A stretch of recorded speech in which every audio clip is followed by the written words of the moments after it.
Assalamualaikum warahmatullahi wabarakatuh. Di sini kami dari kelompok 7 akan menyampaikan materi presentasi kami mengenai pengambilan keputusan taktis yang beranggotakan saya, Hirsati Andina, NPM 050. Saya Firdaus Salahandina dengan NPM 056. Saya Amriyatul Hukmiyah dengan NPM 4105. Dan saya Andika Cahya dengan NPM 145. Baik, materi yang pertama adalah pengambilan keputusan taktis. Jadi pengambilan keputusan taktis di sini terdiri atas pemilihan di antara berbagai alternatif dengan hasil yang langsung atau terbatas. Nah, di sini contohnya itu adalah menerima pesanan khusus dengan harga yang lebih rendah daripada harga jual normal untuk memanfaatkan kapasitas menganggur dan juga untuk meningkatkan laba tahun ini, yang merupakan suatu contoh. Jadi beberapa keputusan taktis itu cenderung bersifat jangka pendek. Namun hal yang harus diperhatikan itu adalah suatu perusahaan sedang mempertimbangkan untuk memproduksi suatu komponen daripada membelinya dari pemasok. Tujuannya itu adalah untuk menekan biaya pembuatan produk utamanya. Namun keputusan taktis ini mungkin merupakan sebagian kecil dari keseluruhan strategi perusahaan dalam meraih keunggulan biaya. Jadi keputusan taktis kerap berupa tindakan berskala kecil yang bermanfaat untuk tujuan jangka panjang.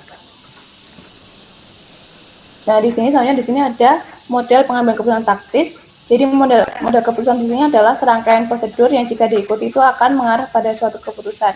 Dan di sini ada langkah 1 sampai langkah 6, di mana di langkah 6 ending di sini adalah untuk membuat keputusan.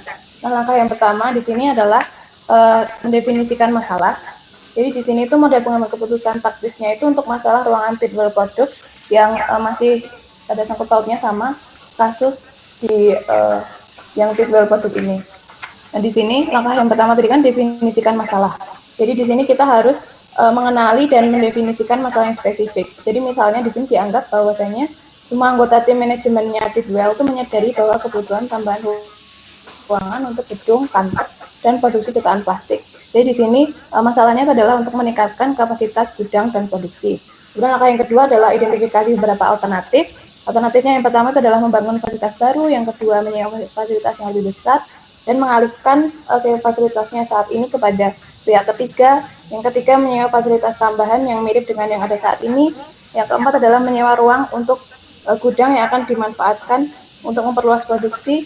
Yang kelima adalah membeli barang, batang, dan alat pengukur, kemudian akan mengosongkan ruangan yang diperlukan. Nah, di sini harus dieliminasi alternatif yang tidak layak.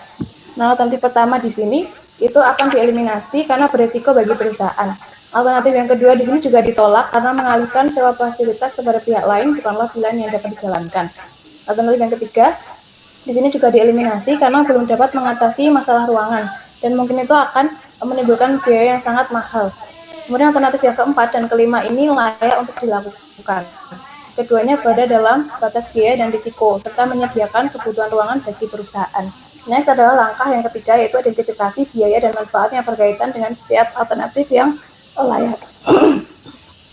Nah, di sini tadi kan yang layak itu adalah alternatif 4 dan alternatif 5. Jadi alternatif 4 di sini biaya yang diperlukan ternyata adalah biaya produksi variabel yang didapat dari bahan baku langsung, tenaga kerja langsung, sama overhead variabel. Totalnya itu adalah $255.000. Kemudian sewa gudang di sini dianggap gudang yang sesuai telah ditemukan dengan biaya sewa sebesar $135.000 per tahun. Kemudian alternatif yang kelima itu tadi kan dengan membeli batang dan alat pengukur secara eksternal dan memanfaatkan ruang produk yang telah dikosongkan. Nah, di sini pemasok luar itu telah menawarkan untuk memasok produk dalam jumlah yang mencukupi sebesar $460.000. Jadi kemudian di situ kita tulis harga belinya $460.000. Nah, langkah yang keempat yaitu menghitung total biaya dan manfaat yang relevan untuk setiap alternatif yang layak. Nah, di sini tinggal kita tambahkan saja dari biaya yang langkah ketiga tadi. Jadi ketemu yang alternatif 4 itu totalnya adalah $480.000. Alternatif kelima itu adalah $460.000. Nah, perbedaan biayanya berarti $20.000 di mana lebih tinggi yang alternatif keempat. Jadi di sini lebih unggul yang alternatif ke-5 karena biayanya lebih rendah. Nah, tapi di sini kita harus ke langkah kelima yaitu nilai faktor-faktor kualitatif. Jadi meskipun biaya sama pendapatan yang berhubungan dengan alternatif adalah penting, tapi keduanya itu belum mampu menyelesaikan masalah secara keseluruhan. Faktor-faktor kualitatif dapat mempengaruhi keputusan manajer secara nyata. Faktor-faktor kualitatif merupakan faktor yang sudah dinyatakan dalam angka. Nah, di sini sebagai contohnya itu faktor-faktornya adalah kita harus mempertimbangkan kualitas pemasok eksternalnya, kemudian keandalan pemasok eksternal, stabilisasi harga, hubungan ketenagakerjaan, dan citra masyarakatnya. Nah, di sini dianggap bahwasanya kualitas si batang sama alat pengukur yang dibeli secara eksternal itu lebih rendah dibanding yang diproduksi secara internal. Maka keunggulan kuantitatifnya yang tadi membeli dari pemasok eksternal itu akan menjadi bersifat semu. Jadi penggunaan bahan berkualitas yang lebih rendah kan nanti dapat menurunkan kualitas produk utama yang dihasilkan sama perusahaan kan, jadi nanti dapat merusak penjualan. Ya, karena itu pasti si Tidwell bakal memilih untuk terus memproduksi komponennya secara internal. Kemudian dianggaplah jika yang kedua tadi loh keandalan pemasok eksternal. Jadi jika sumber pasokannya itu tidak dapat diandalkan, maka juga produksinya nanti dapat terputus dan pesanan pelanggan itu akan terlambat tiba di tempat. Nah, faktor-faktor seperti ini dapat meningkatkan biaya tenaga kerja dan overhead sehingga mengganggu penjualan. Nah, ini nanti Tidwell juga akan memutuskan lebih baik untuk memproduksi secara internal. Nah, kemudian langkah ke-6 adalah membuat keputusan. Jadi dari langkah ke-5 tadi, faktor kualitatif, jadi keputusan yang buat Tidwell itu adalah terus memproduksi barang dan alat pengukur secara internal, kemudian akan menyewa gudang. Adalah alternatif yang keempat. Nah, yang selanjutnya adalah definisi biaya relevan. Jadi biaya relevan di sini merupakan biaya masa depan yang berbeda pada setiap alternatif. Nah, semua keputusan itu berhubungan dengan masa depan, sehingga hanya biaya masa depan yang dapat menjadi relevan dengan keputusan. Namun untuk menjadi relevan, suatu biaya itu tidak hanya merupakan biaya masa depan, tapi juga harus berbeda dari satu alternatif dengan alternatif lainnya. Nah, di sini ada contoh ilustrasi biaya relevan. Jadi di sini alternatif yang tadi dari membuat atau membeli bagi Tidwell itu akan dipertimbangkan. Misalnya di sini diketahui bahwasanya biaya tenaga kerja langsung yang digunakan untuk produksi batang dan alat pengukurnya itu adalah $150.000 per tahunnya menurut volume normal. Nah, apakah biaya ini terus menjadi suatu faktor dalam keputusan tersebut? Apakah biaya tenaga kerja langsung merupakan biaya masa depan yang berbeda pada kedua alternatif? Nah, biaya tersebut tentu merupakan biaya masa depan. Untuk memproduksi batang dan alat pengukur selama tahun berikutnya dibutuhkan jasa tenaga kerja langsung yang harus dibayar. Namun apakah jumlahnya itu akan berbeda di antara kedua alternatif? Jika batang dan alat pengukur dibeli dari pemasok eksternal, maka tidak diperlukan produksi internal. Pemakaian tenaga kerja langsung dapat dieliminasi sehingga biaya tenaga kerja langsung untuk batang dan alat pengukurnya menjadi 0.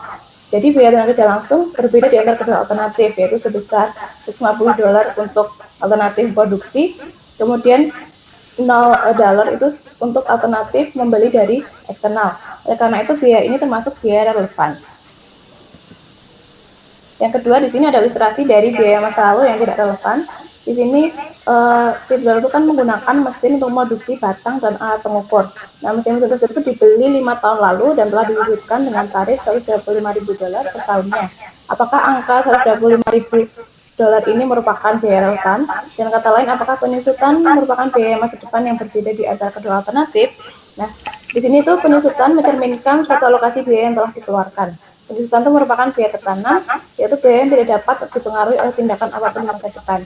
Jadi meskipun biaya tertanam ini dialokasikan ke periode mendatang dan menyebut alokasi tersebut sebagai penyusutan, tidak satupun biaya perolehan yang dapat dihindari.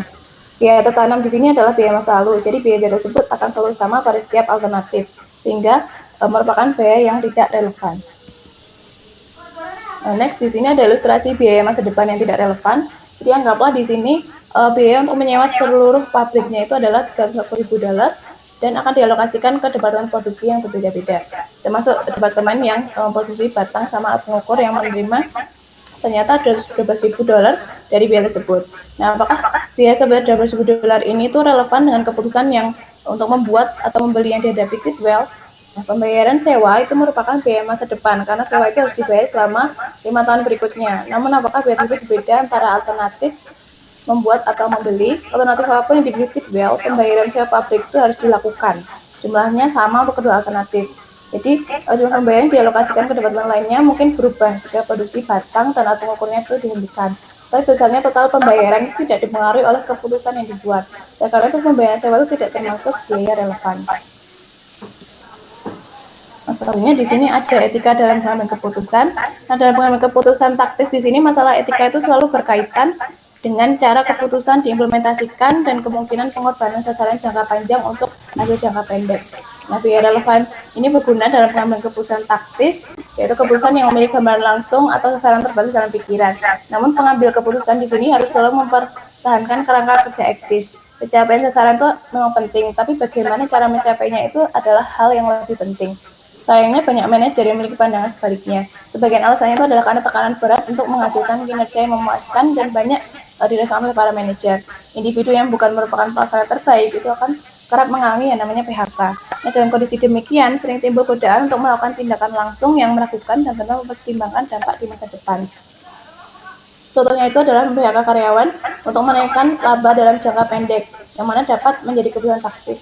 Namun jika manfaatnya itu hanya untuk menaikkan laba jangka pendek dan tidak ada tanda-tanda bahwa keputusan tersebut mendukung sasaran strategis jangka panjang perusahaan, maka keputusan itu tuh dapat dipertanyakan. Faktanya beban kerja nanti mungkin tidak berkurang sama sekali, tapi jumlah orang yang bersedia untuk melakukan pekerjaan tersebut dikurangi. Tekanan selanjutnya mungkin dilakukan oleh manajer kepada karyawan yang tersisa agar bekerja dengan jam lembur yang tidak wajar.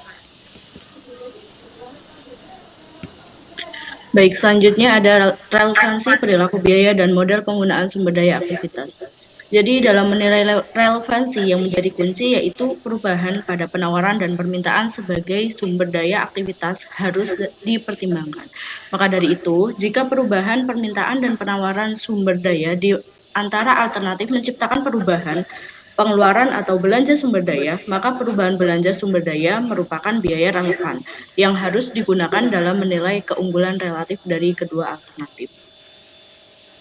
Next. Sumber daya fleksibel itu yaitu sumber daya yang dapat dibeli seperlunya dengan mudah dan saat dibutuhkan. Jadi sumber daya ini mereka dibeli pada saat dibutuhkan saja dan juga untuk mendapatkannya itu relatif mudah.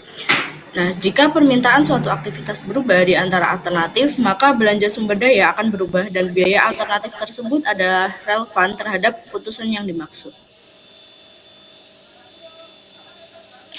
Selanjutnya sumber daya terikat. Di sini sumber daya terikat dibedakan menjadi dua, yaitu yang pertama ada sumber daya terikat jangka pendek dan juga sumber daya terikat untuk beberapa periode. Untuk sumber daya terikat jangka pendek, yaitu sumber daya yang diperoleh sebelum penggunaan melalui kontrak implisit, biasanya diperoleh dalam jumlah kasar. Nah, kategori ini sering menggambarkan pengeluaran atau belanja sumber daya yang berkaitan dengan penggajian organisasi dan tenaga kerja yang dibayar per jam. Lalu, kenaikan permintaan aktivitas di antara berbagai alternatif tidak berarti biaya aktivitas akan meningkat. Akan tetapi, jika perubahan permintaan di antara aktivitas mengakibatkan perubahan penawaran sumber daya, maka biaya aktivitas akan berubah.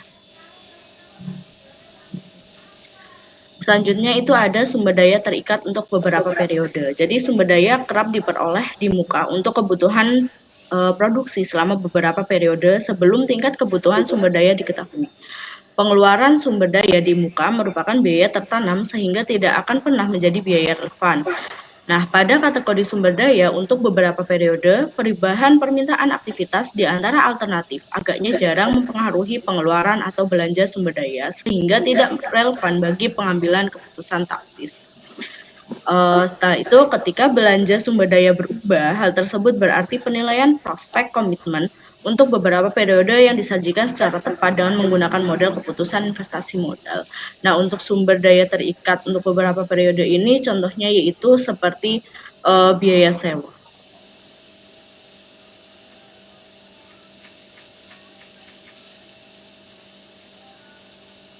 Next. Selanjutnya ada contoh aplikasi biaya relevan. Jadi aplikasi biaya relevan sendiri itu dibedakan menjadi 4, yaitu yang pertama ada keputusan membuat atau membeli, yang kedua yaitu keputusan meneruskan atau menghentikan, yang ketiga keputusan pesanan khusus, dan yang keempat yaitu keputusan menjual atau memproses lebih lanjut. Keputusan membuat atau membeli, yaitu manajer sering dihadapkan untuk membuat sendiri atau membeli komponen uang komponen yang akan digunakan dalam proses produksi.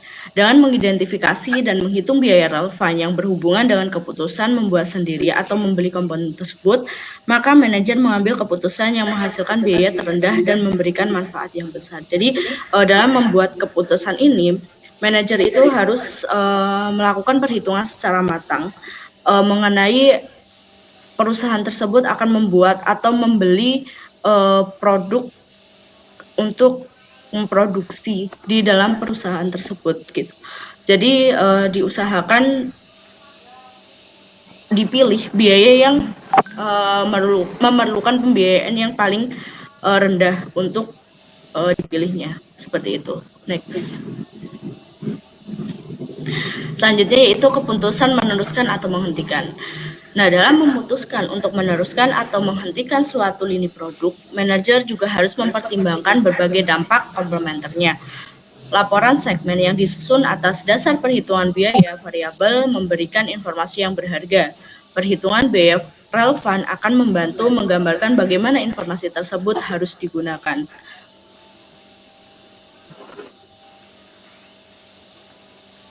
Meneruskan atau menghentikan dengan berbagai pengaruh komplementer.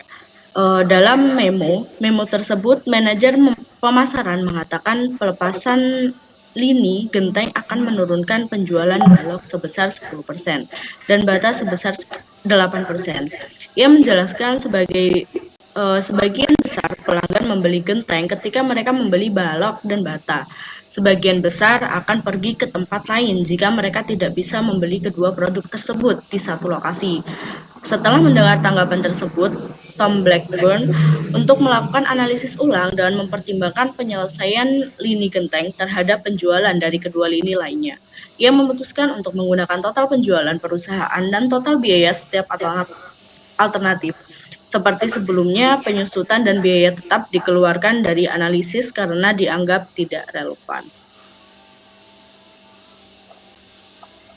Yang selanjutnya yaitu meneruskan atau menghentikan dengan penggunaan alternatif dari fasilitas.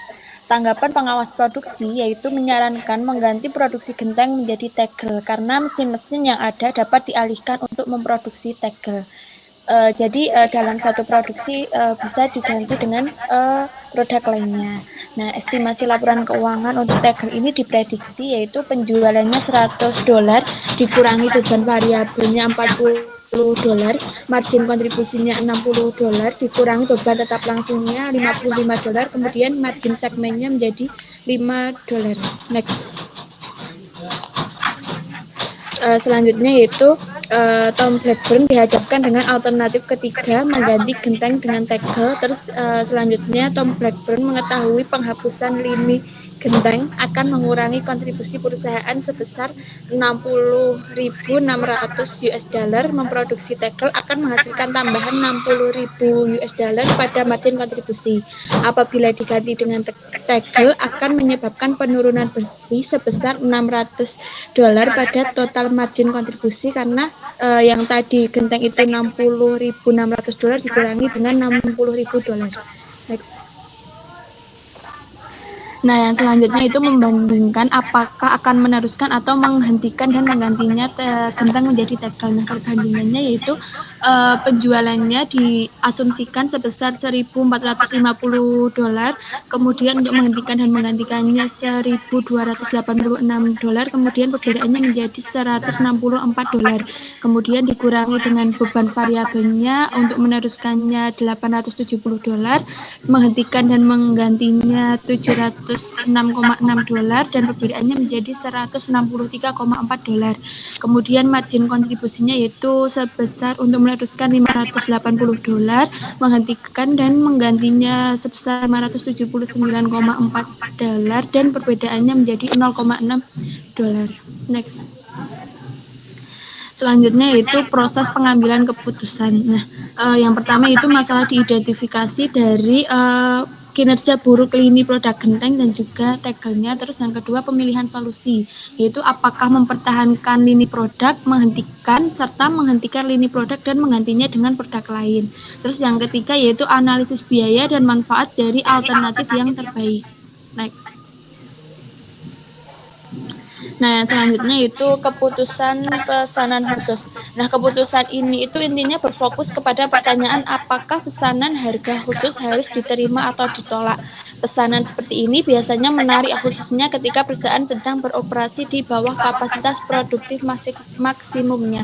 Jadi apabila perusahaan itu biasanya memproduksi 100%, kemudian saat ini menjadi 80%, terus ada penawaran untuk pesanan yang khusus, nah itu maka bisa dipertimbangkan apakah diterima atau ditolak pesanannya. Next.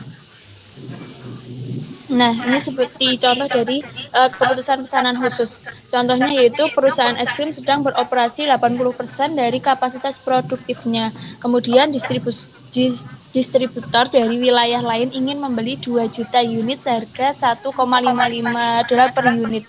Asalkan distributor tersebut dapat memasang mereknya pada es krim tersebut dan setuju untuk membayar biaya transportasinya. Pesanan tersebut mungkin menguntungkan karena perusahaan memiliki kapasitas menganggur.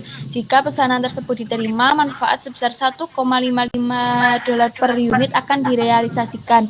Namun seluruh biaya variabel kecuali distribusi sebesar $0,03 dan komisi 0,02 sehingga menghasilkan biaya $1,45 per unit. Keuntungan bersihnya yaitu sebesar $0,10 dari $1,55 kurangi $1,45 per unit. Nah, ini tabel contoh perhitungannya apabila menerima penawaran tersebut. Next. Nah, yang selanjutnya yaitu keputusan menjual atau memproses lebih lanjut. Keputusan ini penting dibuat oleh para manajer. Contohnya yaitu perusahaan Apple Time Corporation itu memanen buah apel dan disortir menjadi 3 jenis dengan tujuan yang berbeda-beda. Terdapat supermarket yang ingin Apple Time ini mensuplai pai apel dari jenis apel B. Jadi di perusahaan ini itu sebenarnya ada 3 jenis apel yaitu ABC, tapi supermarket ini ingin membeli sebuah apel dari apel B dan menjadi itu bukan buah apel tapi pai apel. Next.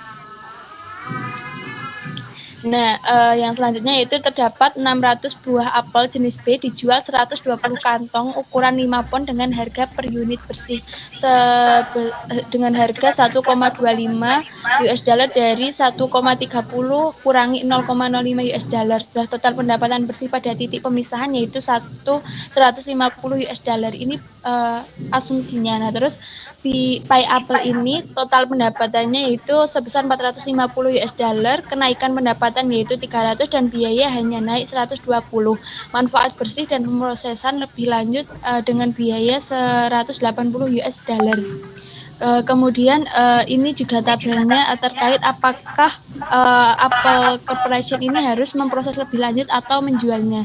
Nah, untuk pendapatannya yaitu $450, untuk menjualnya $150.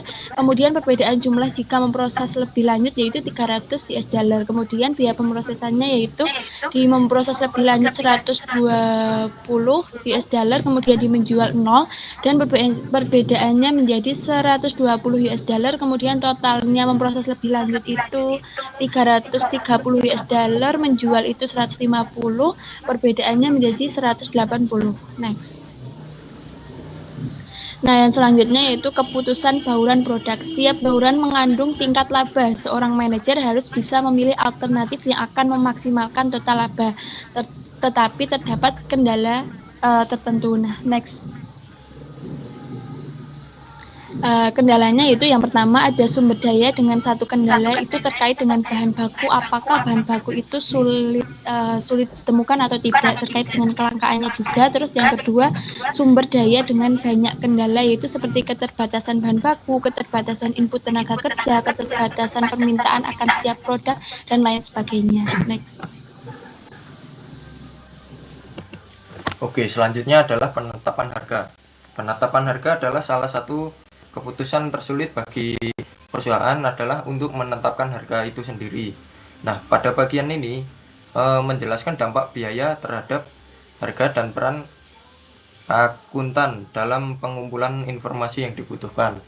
Untuk penetapan harga dibagi menjadi 2 subbab, yaitu pertama penetapan harga berdasarkan biaya dan yang kedua adalah perhitungan biaya target dan penetapan harga. Next. Selanjutnya kita akan masuk ke penetapan harga berdasarkan biaya. Permintaan adalah salah satu sisi dari persamaan penetapan harga, dan sedangkan penawaran adalah di sisi lainnya. Karena pendapatan harus menutup biaya perusahaan untuk menghasilkan laba.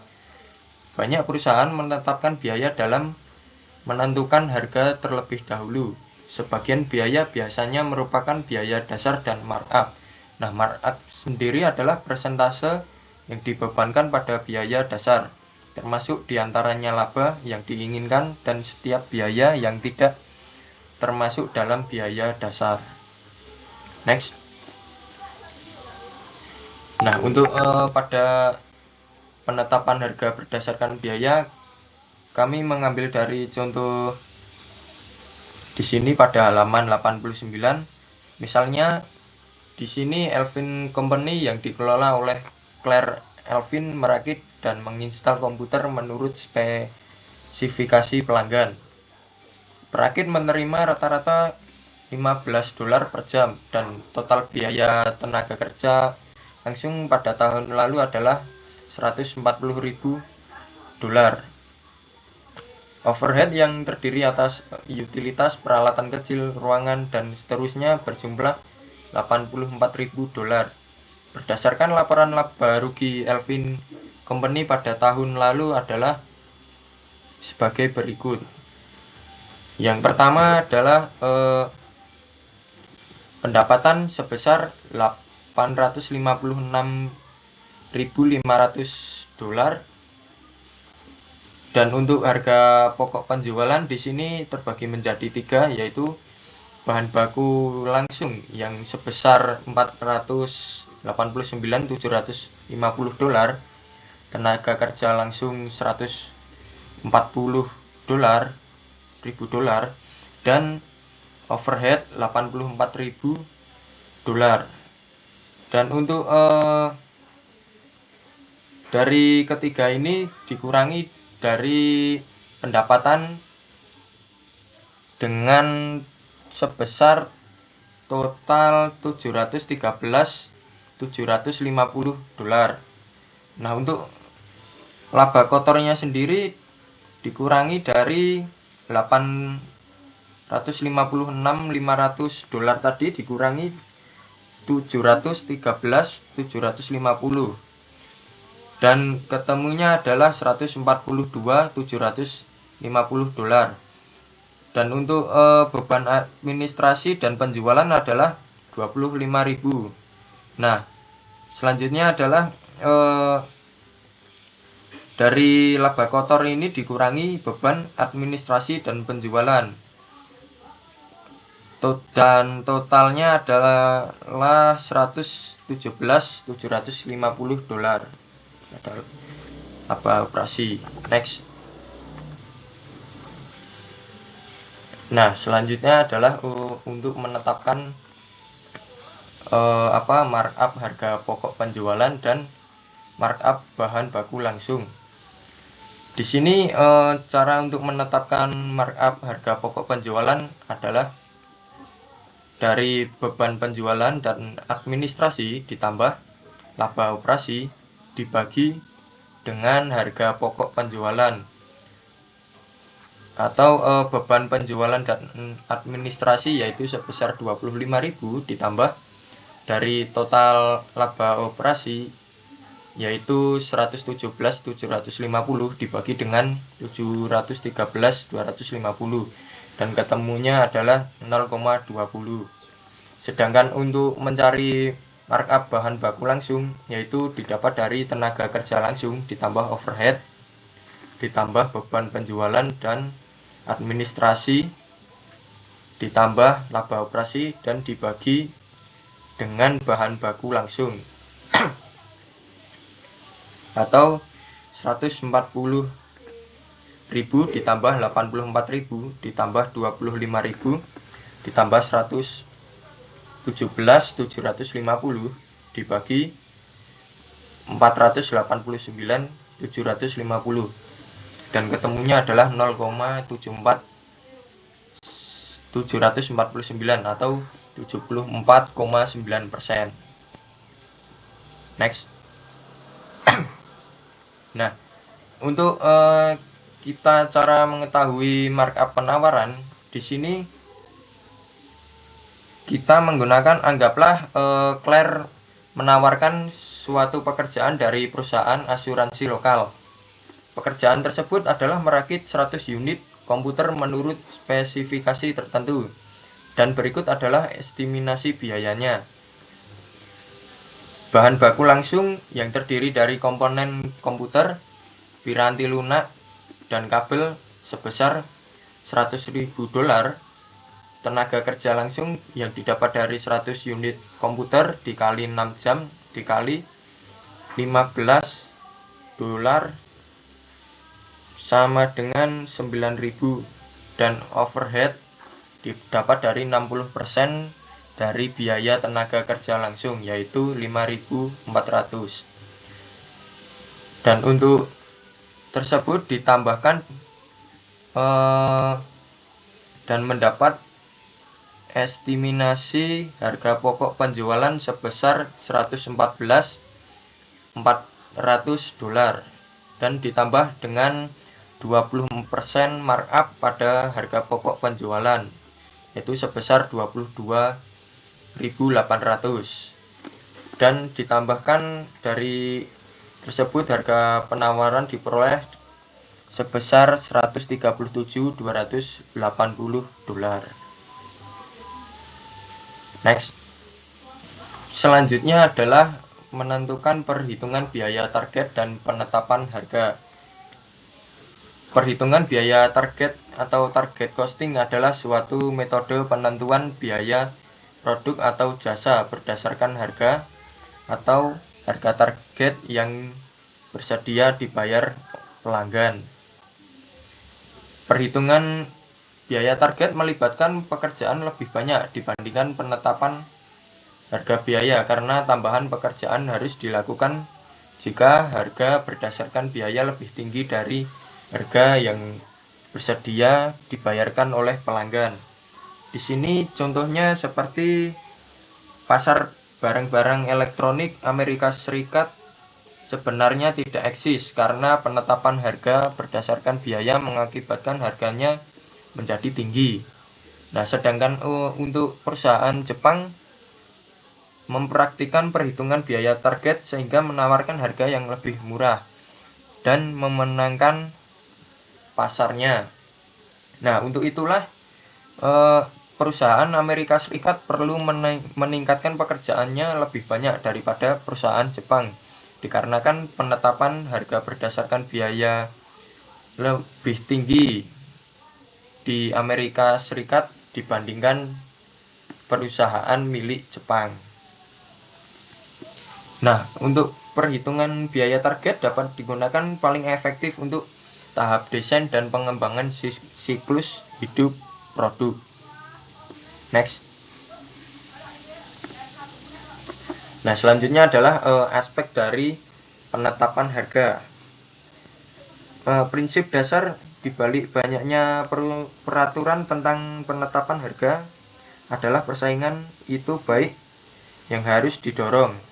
Nah, oleh karena itu, perusahaan menetapkan harga dan usaha secara terang-terangan menyingkirkan pesaing dari bisnis yang terlarang. Nah, untuk itu aspek hukum dari penetapan harga dibagi menjadi dua. Nah, yang pertama adalah penetapan harga berdasarkan harga predator, dan yang kedua adalah diskriminasi harga. Next. Nah, di sini untuk penetapan harga predator adalah atau predatory pricing, yaitu praktik pengaturan harga yang lebih rendah dari biaya dengan tujuan merugikan pesaing dan mengeliminasi persaingan. Penetapan harga di bawah biaya tidak selalu merupakan harga predator.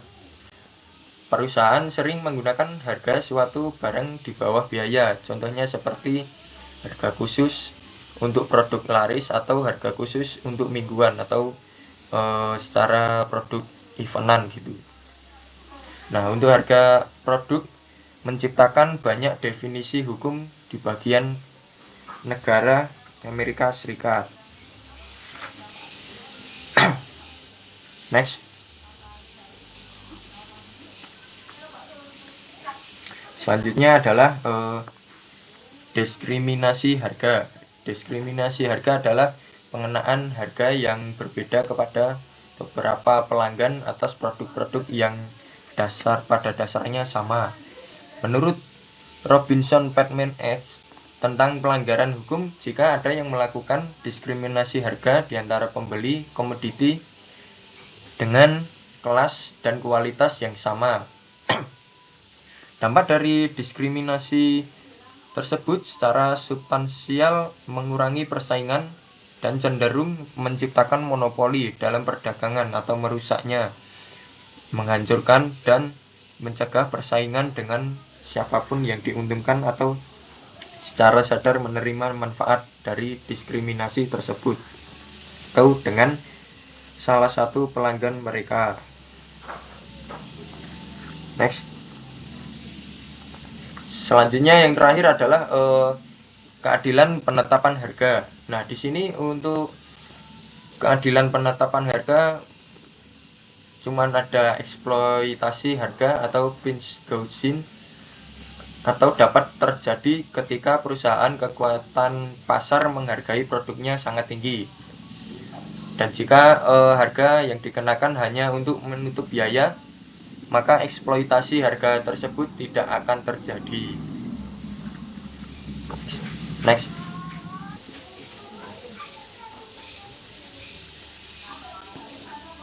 Baik, yang selanjutnya ada pembahasan skenario Titwell Product INC di buku halaman 63.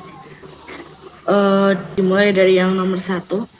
Uraikan keputusan yang akan diambil oleh Titwell apabila keputusan tersebut bersifat strategis.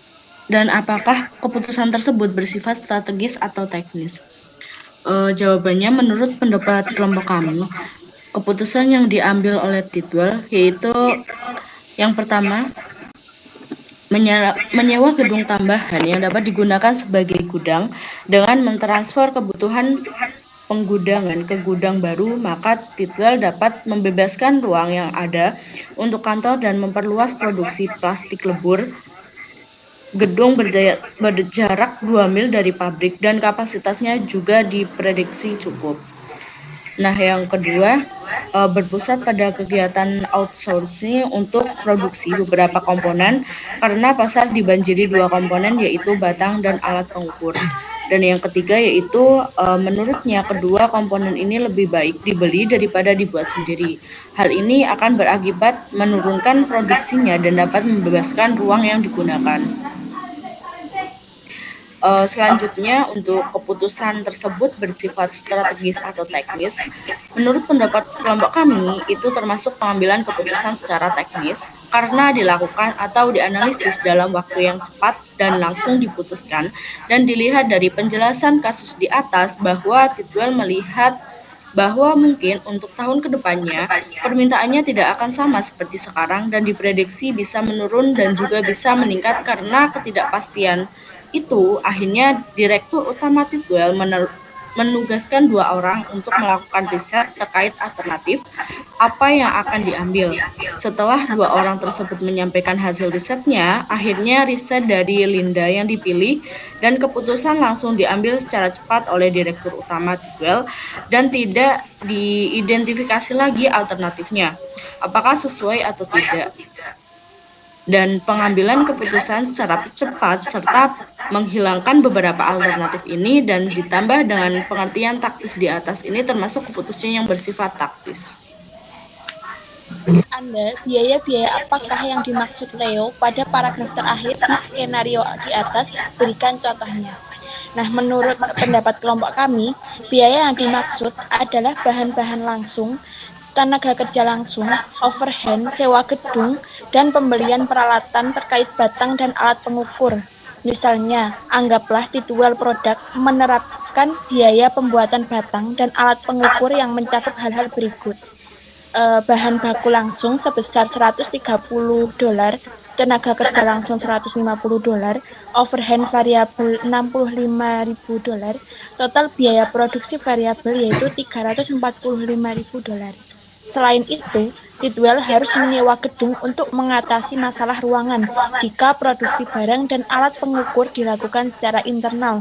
Gudang yang sesuai telah ditemukan dengan biaya sewa sebesar $135.000 per tahunnya. Oke, selanjutnya adalah anggaplah Titwell Produk menerima alternatif pertama Linda. Apakah ada faktor non biaya yang harus dipertimbangkan? Bagaimana dengan alternatif kedua? Nah, di sini kami menggunakan faktor non biaya alternatif 1 dan 2. Yang pertama adalah alternatif pertama atau menyewa gedung tambahan yang dapat digunakan sebagai gudang. Faktor non biaya yang mungkin dipertimbangkan, yang pertama adalah terkait fasilitas keamanan. Apakah di tempat gedung yang akan disewa keamanan itu terjamin atau tidak? Dan kemungkinan itu bisa dipertimbangkan dengan memakai CCTV dan penjagaan satpam sebelum memutuskan untuk menyewa. Nah, yang kedua adalah tempat parkir mungkin menjadi pertimbangan sebelum menyewa, karena untuk memindahkan barang apabila lahan parkir itu tidak luas, maka akan mengalami kesulitan. Yang ketiga adalah perkiraan kestabilan harga menjadi pertimbangan yang sangat penting, karena apabila harga tidak sesuai akan menyebabkan permintaan itu menurun dan bisa menyebabkan kerugian. Untuk alternatif kedua, kami menggunakan kegiatan outsourcing untuk produksi beberapa komponen. Nah, faktor non biaya yang perlu dipertimbangkan adalah 1. Kemampuan memenuhi target waktu atau ketepatan waktu dalam outsourcing sama pentingnya dengan biaya. Misal perusahaan tidak dapat memenuhi target tepat waktu, maka hal itu akan berdampak besar ke perusahaan dan bisa menyebabkan kerugian. Yang kedua adalah kepercayaan terhadap karyawan juga perlu dipertimbangkan. Yang terakhir adalah mutu keandalan pemasok terkait bahan baku. Maksudnya adalah apabila kita memproduksi dengan cara outsourcing, maka bahan baku dari pemasok juga perlu dipertimbangkan.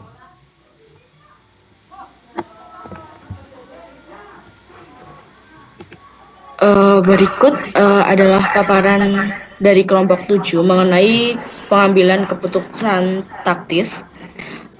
Bagi teman-teman yang memiliki pertanyaan mengenai pengambilan keputusan taktis ini dapat disampaikan melalui forum di Elita. Selanjutnya, untuk pembahasan skenario studi kasus, apabila teman-teman memiliki jawaban yang berbeda atau pendapat lain, boleh disampaikan melalui forum untuk dapat kita diskusikan lebih lanjut. Terima kasih. Baik, sekian presentasi dari kelompok kami. Jika ada salahnya mohon maaf. Terima kasih. Wassalamualaikum warahmatullahi wabarakatuh.